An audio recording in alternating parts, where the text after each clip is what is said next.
Hello and welcome, my little moonbeams. I'm so happy to be here with you after taking some time off posting videos. We've been busy living life, traveling around. I am recording this video in southeastern South Carolina. And I felt really inspired today to come on and talk to you all, to check in, to see how everyone's doing. The biggest theme that has been coming through me lately is one of integration. I think so many of us have been in such a process of shifting as the world that we formerly felt so familiar and comfortable in has been bit by bit and piece by piece getting sort of broken down. And we are preparing ourselves for a great unveiling. A little friendly caterpillar here, which I think is a really beautiful symbol of sort of the place where we all came from. Getting back to our foundation, how we first came into the world and how we felt about the energy of the world when we first arrived here.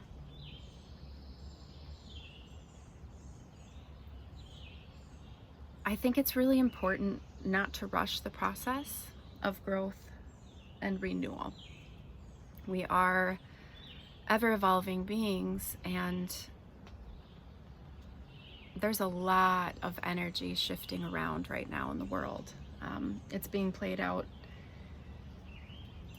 in some pretty staggering ways as far as violence and upheaval, a lot of sort of wild weather, and I know in some parts of the US right now especially, sort of a holding on of old energy, of that winter energy, the stagnancy, and sort of rest mode. Slowly we're shifting into a more productive time. I'm going to go ahead and pull a couple tarot cards just to get a read on the collective energy right now. Kind of just to see where everyone is at, maybe what we need to hear right now as a collective. So where we're at currently, beautiful. The 10 of Pentacles. This card has actually been coming up for me a lot, and I think it's really symbolic of what we deserve. It's really important to sit with ourselves and ask ourselves, what is it that I deserve in the world? You deserve every good thing. Every good thing. I think ideas and seeds are being planted at this time. It's time to let go of the burdens that we have been carrying for far too long. Ask yourself, what is it that I'm fighting for at this point? After all you've been through, you're still here. And it's okay to walk away from the things that you put so much time, energy, and love into building. It's okay, and it's encouraged right now. Source energy is encouraging you to let go, to walk away, to release the things that no longer serve and support you at this time. What are we allowing by this release, Spirit? What is it that we're allowing to enter in? Release of your predisposed conditioning, a revealing of the truth that nothing is impossible, nothing is out of our grasp. Anything that we find ourselves dreaming about, daydreaming about at this time, is possible. And those ideas are coming to you for a reason.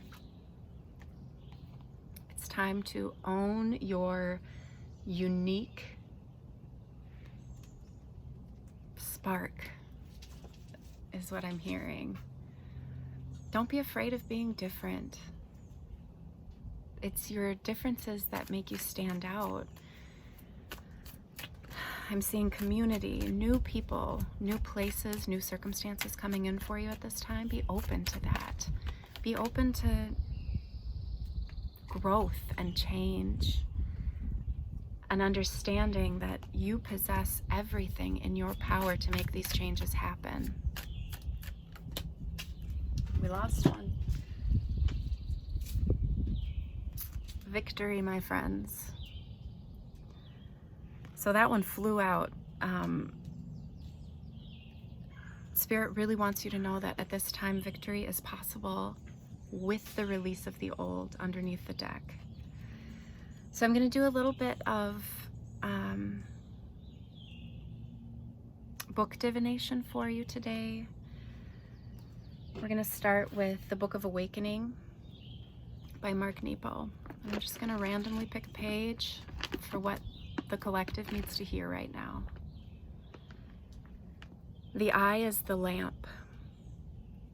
The eye is the lamp of the body. If your eye is sound, your whole body will be full of light. Jesus. Jesus implies that the eye that is clear lets light in. Considering the eye as something that lets light in and not just something that observes light outside itself opens the heart of the matter. To make it through the days, we must consider our heart as something that lets the reality of others in, not just something that maps its way through the desires and fears of others. To let others in as well as to let ourselves out seems essential to staying authentic. There's a liberating paradox that often cripples our hearts when seen as either or. It involves the tension between risk and safety. Often risking openness is seen as a dangerous way to lose all safety, and keeping closed in seen as a way to stay safe. This reflects a walled in, walled out sense of being in the world. Without the wall is safe. Outside the wall is not. Within the wall is safe. Outside the wall is not. This belief, of course, never acknowledges the suffocating dangers of the wall itself. The mask worn after the face has grown becomes a wall that rubs and cuts. The paradox is that in true interior ways, the only path to deep safety, that sea of inner peace, is through the shifting sands of risk. Risk opens safety. It doesn't shut it down.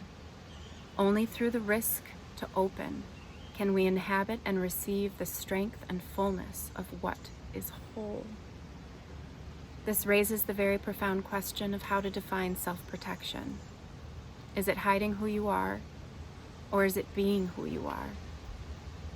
Is it guarding yourself with all that you see, or is it clearing yourself to let light in? Is it preparing yourself against all that can hurt you, or is it opening yourself to all that can heal you?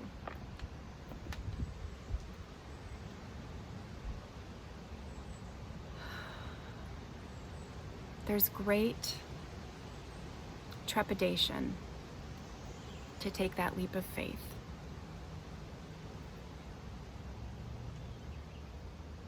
To open your eyes, not only the eyes of your sight, but the eyes of your seeing within. Allowing your heart to open is a process of admitting the truth of who you are. All of you, every part of you deserves to be loved and seen. And this is, I think, one of the most difficult parts about growth and ascension, is that first we must simply see what is and allow that to exist in its wholeness. All the parts of us that we see reflected in the world that are different, seemingly at first, and therefore scary, from a slightly different angle, a slightly different point of view. The light shines in a way on what is seen so that it reflects back to you. And reciprocity can occur. The more you give, the more you get. And while I think it's really important to stand your ground, to know your worth, and to acknowledge all that you have been through in this journey, in this process over the last couple of years, Spirit wants you to know that you have a choice. You have a choice to stay walled off and closed in and in a corner, eyes closed, or you can begin to open yourself up again to see the light of love that is available to us all around us. I'm going to close with a message from Letters to a Starseed by Rebecca Campbell.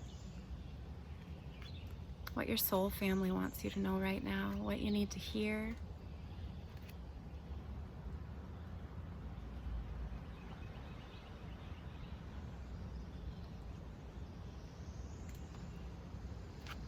The soul needs the human experience, just as the human experience needs the soul. Heaven needs the earth, just as earth needs heaven. The soul is working on above and below at the same time, cosmic and earth, as above, so below. We choose to be here. It's time to commit to being fully, utterly, completely, and wholly here now.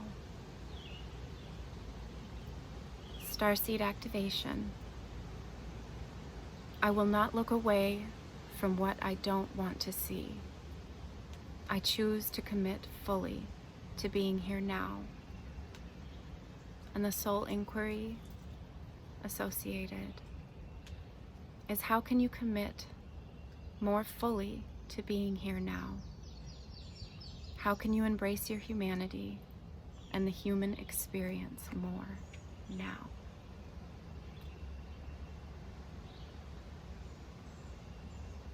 I hope these messages and ponderings help bring some insight, some clarity, some peace, some comfort. I'm sending you so much love. Let me know if this resonated, if there's anything in particular that you want to hear in the future as I navigate the path forward and spend a good deal of time focusing inward. I was reminded of the fact that we are all so connected right now, and that the things that bring me comfort and clarity may also be of benefit to you as well.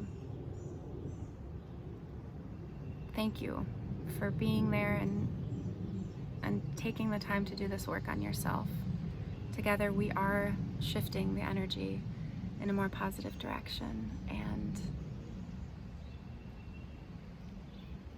I know in the core of my being that soon my friends and loves and children, we will take flight. Thank you all so much. Have a beautiful rest of your day or night or afternoon. Until next time.